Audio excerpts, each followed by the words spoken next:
Good morning friends, সবাইকে জানাচ্ছি আবার একটা নতুন ভিডিওতে স্বাগত। তো তোমরা দেখছো এসজি টিউটোরিয়াল ইউটিউব চ্যানেল। আমি রয়েছি তোমাদের হোস্ট সোমনাথ ঘোষ। তো এত রাত্রে ভিডিওটা করছি শুধুমাত্র তোমাদের জন্য। অলমোস্ট এখন রাত 1:30 বাজছে, কেননা এই ভিডিওটা আজকের জন্য খুবই গুরুত্বপূর্ণ ছিল, তোমাদের জন্য খুবই গুরুত্বপূর্ণ ছিল।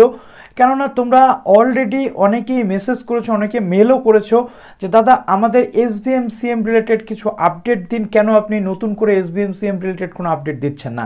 তো ভিডিওটি শুরু করার আগে বলবো, যারা নতুন আছো এই চ্যানেলে অবশ্যই চ্যানেলটিকে সাবস্ক্রাইব করে বেল আইকনটি প্রেস করে দাও, যাতে সব আপডেটগুলো টাইম টু টাইম তোমরা এখান থেকে পেয়ে যাও। ভিডিওটিতে অবশ্যই একটি লাইক করতে ভুলো না। যদি কোনো প্রবলেম থাকে ইনস্টাগ্রাম, ইমেল বা টেলিগ্রাম গ্রুপ বা টেলিগ্রামে সরাসরি আমাকে মেসেজ করো, আমি তোমাদের প্রশ্নের উত্তর দেওয়ার জন্য কিন্তু সব সময় প্রস্তুত রয়েছি। তো SVMCM নিয়ে তোমাদের একাধিক প্রশ্ন রয়েছে। SVMCM এর একটা নতুন আপডেট চলে এসেছে। কি আপডেট রয়েছে সেটা কেন এলো ওয়েবসাইটে সেটাও তোমাদেরকে এক্সপ্লেন করব। তার পাশাপাশি SVMCM এ কবে থেকে টাকা ঢুকবে, অর্থাৎ ডিসবার্সমেন্ট কবে থেকে হবে, এটা নিয়ে তোমাদের অনেকের প্রশ্ন রয়েছে। তো সম্পূর্ণ তথ্যটা দেখার জন্য ভিডিওটা তোমাদের পুরোটাই দেখতে হবে, কাজেই ভিডিওটা একদমই স্কিপ করবে না। সম্পূর্ণ তথ্যটা পাওয়ার জন্য ভিডিওটা স্টেপ বাই স্টেপ দেখো। অনেক কিছু বলতে চলেছে এই ভিডিওতে SVMCM নিয়ে, পার্টিকুলার SVMCM এর উপর ডেডিকেটেড ভিডিও এটা হতে চলেছে। অনেকের প্রশ্ন ছিল যে ডিএলএডরা আবেদন করতে পারবে কিনা। ডিএলএডরা অবশ্যই আবেদন করতে পারবে। 2 নম্বর যে প্রশ্ন ছিল যে B.ed সেকেন্ড সেমিস্টারদের ফর্ম কেন রিজেক্ট হচ্ছে বা অ্যাপ্লিকেশন কেন রিজেক্ট হচ্ছে। মেন রিজন হচ্ছে তোমাদের উচ্চশিক্ষা দপ্তরের পক্ষ থেকে বলা হয়েছিল যে B.ed সেকেন্ড সেমিস্টারটা পারবে না, যেহেতু প্রথম সেমিস্টার থেকে অ্যাপ্লাই করতে পারেনি। কিন্তু একটা কারণ দেখানোর কিন্তু জায়গা সেখানে ছিল, যেখানে বলা হয়েছিল যে 2020-তে কেন আবেদন করতে পারোনি, তার একটা রিজন তোমাদেরকে দিতে হবে, ভ্যালিড রিজন। তো ভ্যালিড রিজনটা এটাই যে SVMCM not available for B.ed student, বা আমরা অ্যাডমিশন নিতে পারিনি বা হোয়াট এভার, এরকম টাইপের কিছু রিজন সেখানে দেওয়া হয়েছিল, তথাপি ক্যান্সেল করেছে। তো এই বিষয়ে আমি বলবো তোমরা বিকাশ ভবনে একটু কন্ট্যাক্ট করো বা তোমাদের ইনস্টিটিউশনে একটু কন্ট্যাক্ট করে দেখো। তবে প্রধানত যেটা বলার, যে বিকাশ ভবন সূত্রে এটাই জানানো হয়েছিল যে কোনো রকমভাবে SVMCM B.ed সেকেন্ড সেমিস্টারদের জন্য দেওয়া হবে না, তার জন্য কিন্তু এটা হতে পারে। নেক্সট যে প্রশ্ন ছিল তোমাদের, SVMCM মাইনরিটি স্টুডেন্টসদের জন্য কবে থেকে চালু হবে। মাইনরিটি স্টুডেন্টসরা কিন্তু SVMCM পাচ্ছে, ঐক্যশ্রী পোর্টাল থেকে 75% পেলে অটোমেটিক্যালি কিন্তু সেটা শিফট হয়ে যাচ্ছে। কিন্তু যেহেতু বলা হয়েছিল 2 থেকে 3 সপ্তাহের মধ্যে তোমাদের যে 60%-এর যে ক্রাইটেরিয়া সেখানে চলে আসবে, সেটা এখনও আসেনি, তোমরা যেমনটা অনেকে আমাকে জানিয়েছো। তো আশা করব খুব শীঘ্রই চলে আসবে।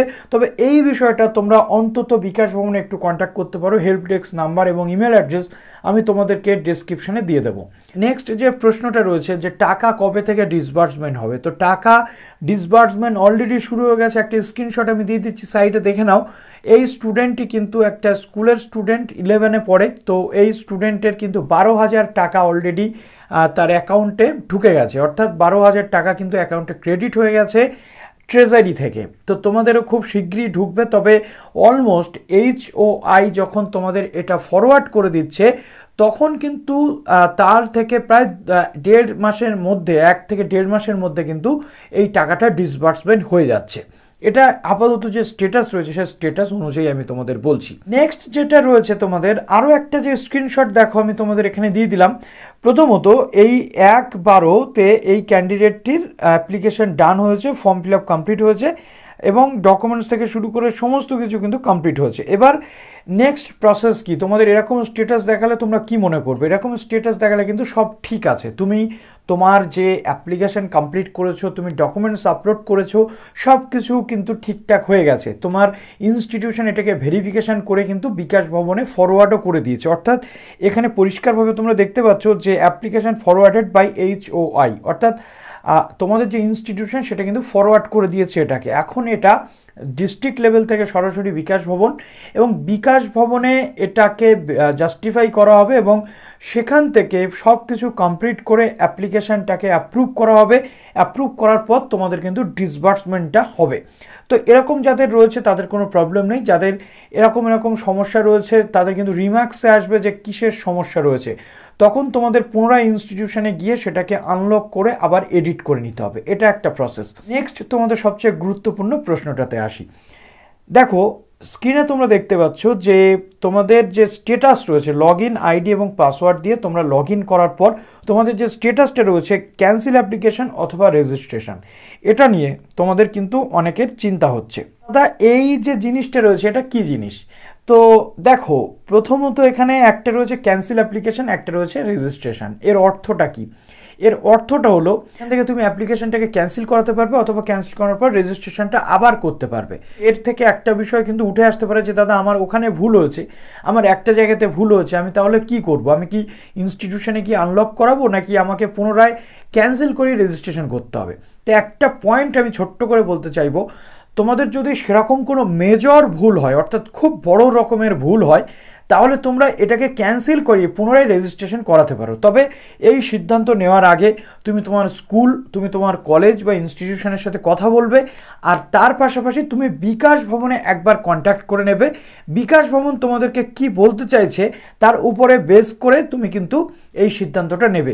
আমি একদমই বলছি না যে প্রথমেই তুমি এই যে রেজিস্ট্রেশনটা ক্যান্সেল করি পুনরায় রেজিস্ট্রেশন করো, কেননা এখানে তোমার যে আধার নাম্বার, তোমার সমস্ত যে পরিচয়পত্র, তোমার যে রেজিস্ট্রেশন নাম্বার, সবটা দিয়ে কিন্তু তুমি এখানে রেজিস্ট্রেশন করছো, সেই রেকর্ড কিন্তু বিকাশ ভবনের কাছে রয়েছে।